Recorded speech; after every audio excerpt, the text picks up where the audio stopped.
नमस्कार दोस्तों, मेरा नाम है मोहित और मेरी इस वीडियो में आपका स्वागत है। आज मैं इस वीडियो में आपको बताऊंगा कि भारत में ऑक्सीजन की कमी क्यों हो रही है और इससे निपटने के लिए भारत में क्या काम किया जा रहा है। और साथ ही इस वीडियो में मैं आपको लिक्विड ऑक्सीजन का मतलब भी बताऊंगा। तो चलिए शुरू करते हैं। इससे पहले मैं आपको बताना चाहता हूं कि भारत में रोज़ 7,500 मैट्रिक टन ऑक्सीजन उत्पन्न होती है और भारत में लगभग 35 अरब पेड़ मौजूद हैं जो 437 crore 50 lakh metric ton oxygen हर साल उत्पन्न करते हैं। अब आप सोच रहे होंगे कि अगर भारत में इतनी ऑक्सीजन मौजूद है तब ऑक्सीजन अस्पताल में मौजूद क्यों नहीं है। तो मैं आपको बता दूं कि हवा में ऑक्सीजन के अलावा argon, carbon dioxide, neon, methane, krypton gases भी पाई जाती हैं।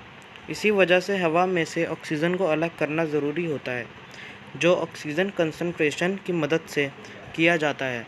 मैं आपको बता दूं कि ऑक्सीजन कंसंट्रेशन एक मशीन है जो नाइट्रोजन को गैसेस में से अलग करती है और हमें 95% ऑक्सीजन देती है। इसके बाद ऑक्सीजन को लिक्विड ऑक्सीजन में बदला जाता है ट्रांसपोर्टेशन आसान कराने के लिए, और अस्पतालों में लिक्विड ऑक्सीजन ही मरीज़ों को दी जाती है। मैं आपको बता दूं कि लिक्विड ऑक्सीजन एक पेल ब्लू लिक्विड है और इसका काफ़ी इस्तेमाल मेडिकल और इंडस्ट्रियल पर्पसेस के लिए भी किया जाता है। इसका इस्तेमाल कई स्पेस एजेंसीज भी करती है, जैसे इसरो ने इसे GSLV रॉकेट में, जैक्सा ने HIIA रॉकेट में और रोस्कोसॉम्स ने सोयूज 2 में और नासा ने SpaceX में इसका इस्तेमाल किया था। तो अब आप समझ गए होंगे कि अस्पताल में ऑक्सीजन पहुंचाने के लिए काफ़ी समय और काफ़ी प्रोसेस से गुजरना पड़ता है। तो अब मैं आपको बताता हूं कि भारत के अस्पतालों में ऑक्सीजन की इतनी अधिक कमी क्यों हो रही है। तो इसके कुछ मुख्य और बड़े कारण हैं। पहली सबसे बड़ी वजह है जनसंख्या। भारत की जनसंख्या इतनी अधिक होने के कारण केसेस भी लगातार बढ़ रहे हैं और जिससे सभी लोगों को पर्याप्त मात्रा में ऑक्सीजन नहीं मिल पा रही। जैसे उत्तर प्रदेश, दिल्ली, महाराष्ट्र ऐसे प्रदेश हैं जहाँ की जनसंख्या काफ़ी अधिक है और यहीं पर सबसे ज़्यादा केसेस भी आ रहे हैं। और यह बात तो यूपी सरकार ने भी मानी है कि रोज़ इतने केसेस आने के कारण लोगों को ऑक्सीजन की कमी का सामना करना पड़ रहा है। यूपी में रोज़ लगभग 30,000 केसेस सामने आ रहे हैं, जो कि एक चिंता की बात है। आप इस ग्राफ में देख ही सकते हैं कि भारत में दूसरे देशों से कई अधिक केसेस पिछले कुछ महीनों से सामने आ रहे हैं और इसका सबसे बड़ा कारण है अधिक जनसंख्या और ज़्यादा जनसंख्या का घनत्व, क्योंकि ये वायरस अब तेज़ी से लोगों में फैल रहा है। ऑक्सीजन की कमी का दूसरा कारण है करप्शन। भारत में अधिक जनसंख्या के कारण अधिक भ्रष्टाचार भी है। भारत के लोग फ़ायदा कमाने के लिए ऑक्सीजन सिलेंडर्स की ब्लैक मार्केटिंग भी कर रहे हैं, जो ऑक्सीजन सिलेंडर्स को 50,000 रुपये में भी बेच रहे हैं। कई जगह तो रेमडेसिविर इंजेक्शन की भी लोग ब्लैक मार्केटिंग कर रहे हैं। नोएडा में पुलिस ने 3 लोगों को रेमडेसिविर की ब्लैक मार्केटिंग करते हुए पकड़ा, जिसमें एक डॉक्टर भी शामिल थे। ऑक्सीजन की कमी का तीसरा कारण है ट्रांसपोर्टेशन प्रॉब्लम। यह एक बड़ा कारण है क्योंकि यह बात सेंट्रल गवर्नमेंट ने भी मानी है कि भारत में ऑक्सीजन का पूरा स्टॉक मौजूद है, लेकिन ऑक्सीजन को हॉस्पिटल्स तक पहुंचाना ही एक चैलेंज है और यह दिक्कत कई राज्यों के लिए है। कई बार तो समय पर ऑक्सीजन ना मिलने की वजह से लोग मर जाते हैं।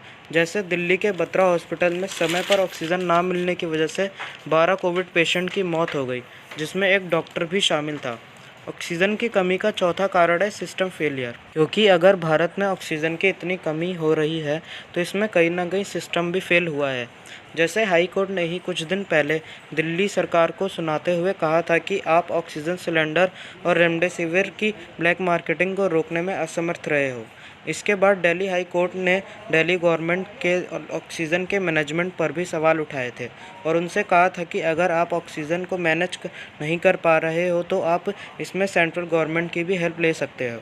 तो अब मैं आपको बताऊंगा कि भारत को इन समय में किन देशों से मदद मिल रही है और भारत सरकार ऑक्सीजन की समस्या से निपटने के लिए क्या कर रही है। भारत ने पहले इन देशों को ज़रूरी दवाइयाँ और मेडिकल इक्विपमेंट भेजे थे और इसलिए अब ये देश भारत की मदद के लिए आगे आ रहे हैं।